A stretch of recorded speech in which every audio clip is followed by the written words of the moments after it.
What is up, everybody? Welcome back to Case Digital. Today we're answering the question of how do you activate a Python virtual environment.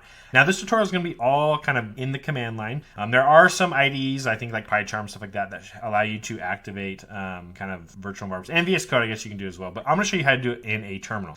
So the first thing that we're going to do is I'm going to do ls here and show you like this is kind of everything in my kind of YouTube tutorials folder. Now I don't have this stuff turned on that shows the difference between folders and files, but the majority of these are folders. There are a few text files in here. But the thing I want to show you is this biz_env. This is a Python virtual environment. I can just go in here and I say ls biz_env, and you'll see that it's got a bunch of different folders and some different files as well. So this is the thing that we're going to activate. Now, I will caveat this and show you that there's going to be a difference between Linux and Mac versus Windows. And it really comes down to the folder that the activate script that you will run is within. So let's hop right in and start talking about how to activate a virtual environment for Python in a Linux or a Mac environment. All right, so on a Mac or Linux in the terminal, to activate your virtual environment, we're going to type in source. So this is going to tell us how we're going to run this kind of like script to activate a virtual environment. Now I'm going to say // and then give it the path. Like, well, in this case, you want to give it the path to your virtual environment. Now, in my case,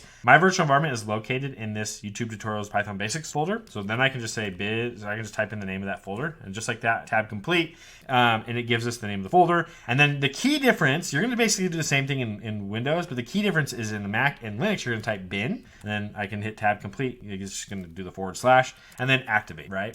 So if I do this and hit enter, what you'll see is, notice over here, I'll just point this out, there's nothing at the front or on top of my kind of terminal to tell us that by default. Like if you have special terminal settings, maybe this doesn't show up, but the default terminals, there's nothing over there. If I hit enter, you'll see, look, hey, this biz_env appeared. Well, this tells us that we're now running a Python virtual environment, and I can test and I can see, I can hit pip list, and you'll see that this has a lot more things in it than my default virtual environment. And that's because I do a lot of different things in this one, and so I use more packages that I install. So that is how you activate a virtual environment for Python, or Python virtual environment in a Linux or Mac based terminal. Basically, you do source, then the path to the virtual environment, then bin, and then /activate, and then that activate is a script that will essentially run and make it so that your terminal leverages your specific virtual environment. Now let's talk about Windows. All right, so I'm gonna go ahead and reset this terminal, and basically for Windows, the closest thing that is going to be similar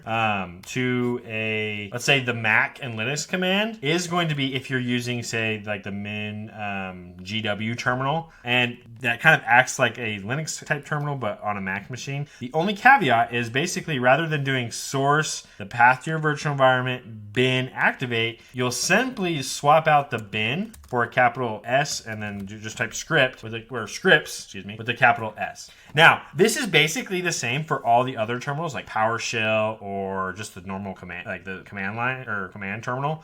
But the only difference is with like a PowerShell one, you'll basically provide a full path. So rather than doing source, you'll provide a full path to say scripts, activate, and it'll be something like either activate with a lowercase or a capital case, and then like PS1 for PowerShell terminal. And that'll be the one that activates for PowerShell. Again, the main difference being the scripts thing, and then I guess source is in front of this. And then if you just did the command line one, just like with the normal CMD terminal, I believe there is a bat file in that folder, so it'll be scripts, and then it'll be like activate. Again, this may be uppercase or lowercase, can't remember, but it'll be like activate.bat. So just like that. So that is essentially the methods that you'd use on a Windows machine. Usually it depends on the terminal you use. I've always, like, kind of when I programmed in Windows, I used the kind of the min GW terminal, and because I did a lot of Linux stuff, and it just was, for me, it was nicer because it kind of felt more like I was using Linux stuff without having to use like WSL or different things like that. But like,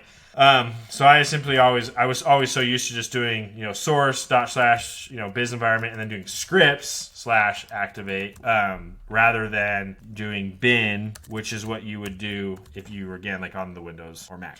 So that is how you can activate your Python virtual environment, both on a Mac, Linux, or a Windows terminal or environments or computers, excuse me. If you have any questions, please leave them in the comment below. Until next time, keep on programming.